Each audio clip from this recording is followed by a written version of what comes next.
Hello అండి, welcome to our channel. ఈరోజు నేను గీ చేయబోతున్నాను. ఆల్రెడీ మీకు అర్థమైపోయి ఉంటుంది. నేను వెన్న మిక్సీకి వేసేసి పెట్టేసుకున్నానండి. ఇది మనము మిక్సీకి వేసి పెట్టేసుకుంటానే గీ చేసుకోవచ్చు, లేదు అలాగే స్టోర్ చేసుకొని మళ్ళీ అయినా కూడా నెయ్యి చేసుకోవచ్చు అండి. హోమ్ మేడ్ గీ అండి ఇది. ఇప్పుడు నేను దీన్ని వేడి చేస్తున్నానండి. ఇప్పుడు స్టవ్ ఆన్ చేస్తున్నానండి నేను. మరి కొంచెం సేపు హై ఫ్లేమ్లో పెట్టేసుకోండి. తర్వాత మీడియం ఫ్లేమ్లో పెట్టేసుకోండి. ఇంత పెద్ద గిన్నె నేను ఎందుకు పెట్టుకున్నానంటే ఇది పొంగు వస్తుందండి, అందుకనేసి నేను కొంచెం వెన్న ఉన్నా కూడా పెద్ద గిన్నె పెట్టుకున్నాను. సో ఇప్పుడు కొంచెం కరిగిన తర్వాత మనం మీడియం ఫ్లేమ్లో పెట్టుకోవాలండి. దీంట్లో వాటర్ అది ఏమి ఉండకూడదండి, అంతా వంపేసుకోండి. ఒకవేళ మీరు ఆల్రెడీ మిక్సీకి వేసేసి పెట్టేసుకొని ఫ్రిడ్జ్లో పెట్టేసుకున్నారనుకోండి, అది బయటికి తీసి కాసేపు ముందర ఒక 15-20 మినిట్స్ ముందర బయటికి తీసి వాటర్ వస్తాయి. వాటర్ అంతా వంపేసుకున్న తర్వాతనే మనం నెయ్యి చేసుకోవాలండి. లేదంటే మనకు కింద మాడినట్టు అలా అడుగంటినట్టు వస్తుందండి. సో అందుకనేసి వాటర్ మ్యాక్సిమం వంపేసుకోనికే ట్రై చేసుకోండి. ఇలా మనం కలుపుకుంటూ ఒకసారి కొంచెం సేపు మనం మీడియం ఫ్లేమ్లో పెట్టేసుకోండి. తర్వాత లో టు మీడియం ఫ్లేమ్లో అడ్జస్ట్ చేసుకుంటే సరిపోతుంది.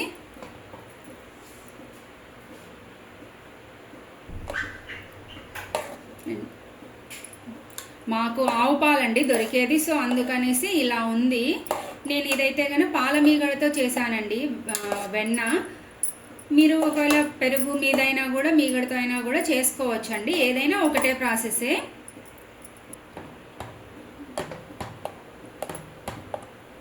ఇలా మనం మధ్య మధ్యలో కలుపుతూ ఉండాలండి, లేదంటే అడుగు అంటుతుంది. సో అందుకనేసి కలుపుతూ ఉండాలి. ఇది కొంచెం ప్రాసెస్ అండి, బట్ బయట తీసుకొని అది నెయ్యి ఎలా ఉంటుందో, మంచిగా ఉంటుందో, క్వాలిటీ ఉంటుందో ఉండదో అనే దానికంటే మనం ఇంట్లో చేసుకున్నాం అనుకోండి బాగుంటుంది, టేస్ట్ బాగుంటుంది.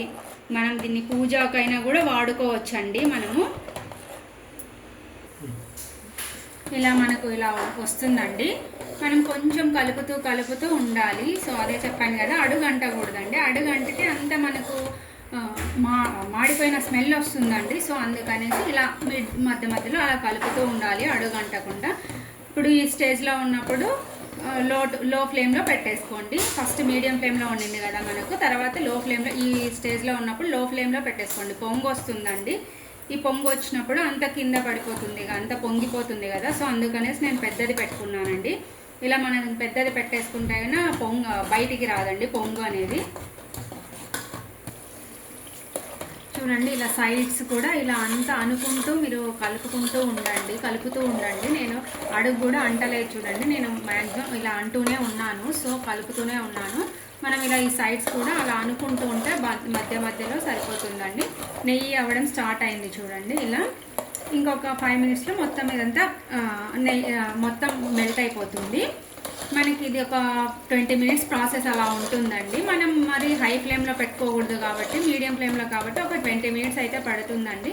అది కూడా మనకున్న బటర్ని బట్టి ఉంటుందండి. బటర్ క్వాంటిటీ ఎక్కువ ఉంటే కనుక టైం ఎక్కువ తీసుకుంటుంది. సో అలా అండి, ఇలా వస్తుంది చూడండి.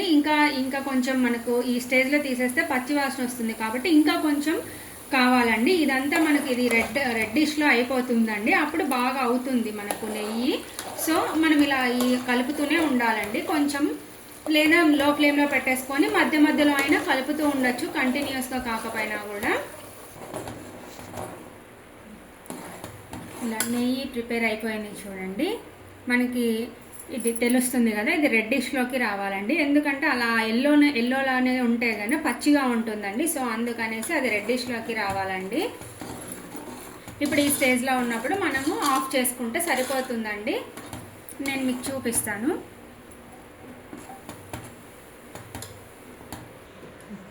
ఇలా మీకు తెలుస్తుంది కదా, ఇలా రెడ్డిష్లోకి వస్తుందండి.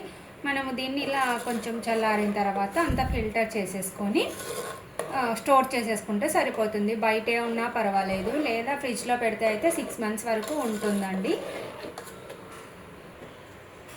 ఇలా ఫిల్టర్ చేస్తున్నానండి నేను. కొంచెం చల్లారిన తర్వాత ఫిల్టర్ చేసుకోండి మీరు.